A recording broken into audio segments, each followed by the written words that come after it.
Hi అండి. నువ్వులతో ఆవకాయ అయితే చేస్తున్నాను. చాలా టేస్ట్‌గా ఉంటది. ఇది రోటి పచ్చడి అని కూడా అంటారు. చాలా టేస్ట్ ఉంటది. సంవత్సరం పొడుగు కూడా ఉంచుకోవచ్చు చేసుకొని. సంవత్సరం కూడా ఉంటది నిల్వ పచ్చడిలానే. కొద్దిగా మెంతులేసుకొని, ఒక స్పూన్ వరకు జీలకర్ర వేసుకున్నాను. మీకు ఎంత కారం కావాలో అన్ని ఎండుమిర్చీలు వేసుకోండి. నేనైతే పొట్టి మిరపకాయలు తెచ్చేసుకున్నాను. చాలా ఘాటు ఉంటాయి ఇవి. ఇవి ఎక్కడ దొరుకుతాయని చాలామంది నాకు మెసేజ్లు అయితే పెడుతున్నారు.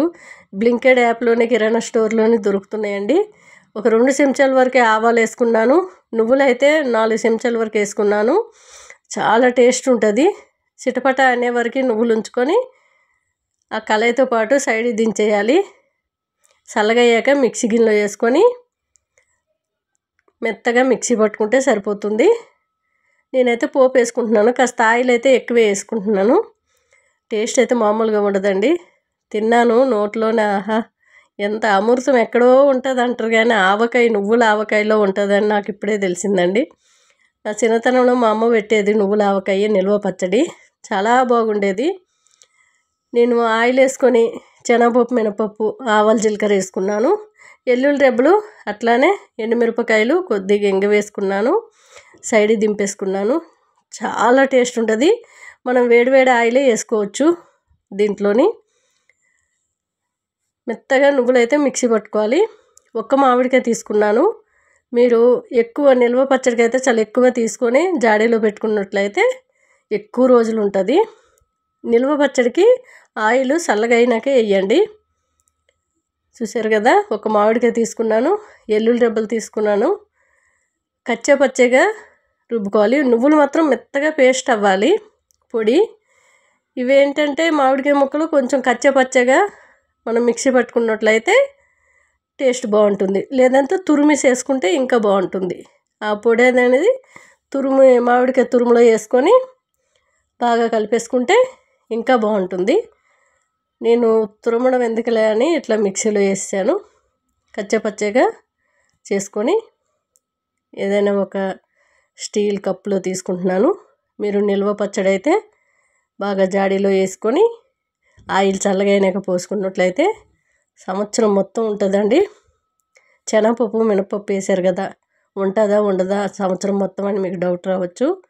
టమాటా పచ్చడిలో కూడా నేను శనగపప్పు మినపప్పు వేస్తూ ఉంటాను. అది నిల్వ పచ్చడి కూడా ఉంటుంది. ఏ పప్పులు వేసినా సరే ఉంటుందండి.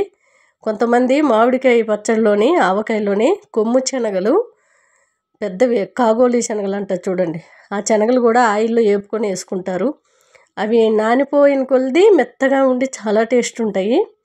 నేను ఒకసారి అలా కూడా పెట్టాను. సంవత్సరం మొత్తం ఉందండి. చూశారు కదా, నువ్వులు ఆవకాయ చాలా బాగుంది. నేను పసుపు అయితే అసలు వేసుకోలేదు. మీకు కావాలంటే వేసుకోండి పసుపు. ఆ కారం దిగి చాలా ఘాటుగా ఉండి టేస్ట్ అయితే మామూలుగా లేదు. నేను పెట్టిన వెంటనే ఇలా వేసుకొని కాస్త నెయ్యి పోసుకొని తిన్నాను. మనకి శనగపప్పులు ఆ ఎల్లుల్లి రెబ్బలు బాగా ఏగాయి కదా, అవి నోటికి తగులుతూ పంటి కింద కరకరలాడుతూ చాలా చాలా బాగున్నాయండి. అసలు మామూలు టేస్ట్ కాదు. అంతకుముందు ఒకసారి తురుము పచ్చడి పెట్టాను, అది కూడా బాగుంది. కానీ నిల్వ పచ్చళ్ళు ఎక్కువగా మా ఇంట్లో ఎవరు తినరు, అందుకే నేను పెట్టుకోను. ఎప్పటిదప్పుడే పెట్టేస్తూ ఉంటాము, తినేస్తూ ఉంటాము. చాలా చాలా టేస్ట్గా ఉంది.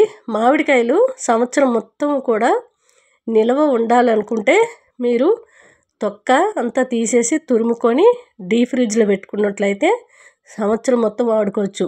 ముక్కలైనా తురుమైనా మీరు సంవత్సరం మొత్తం వాడుకోవచ్చండి. పప్పులోకే కానీ పచ్చళ్ళే కానీ పులిహోర అన్నమే కానీ ఏదైనా సరే ఒకసారి ట్రై చేయండి. మామిడికాయలు ఎక్కువగా ఉన్నట్లయితే తొక్క పిక్క తీసేసి చక్కగా డీప్ ఫ్రిడ్జ్లో స్టోరేజ్ చేసుకోండి. చింతపండుతో ఇక పనే ఉండదు. ఎప్పుడు మనకు అవసరమైతే అప్పుడు చేసుకొని తినొచ్చు. ఇలా టేస్ట్ అయితే మామూలుగా లేదండి. ట్రై చేయండి. బాయ్ అండి.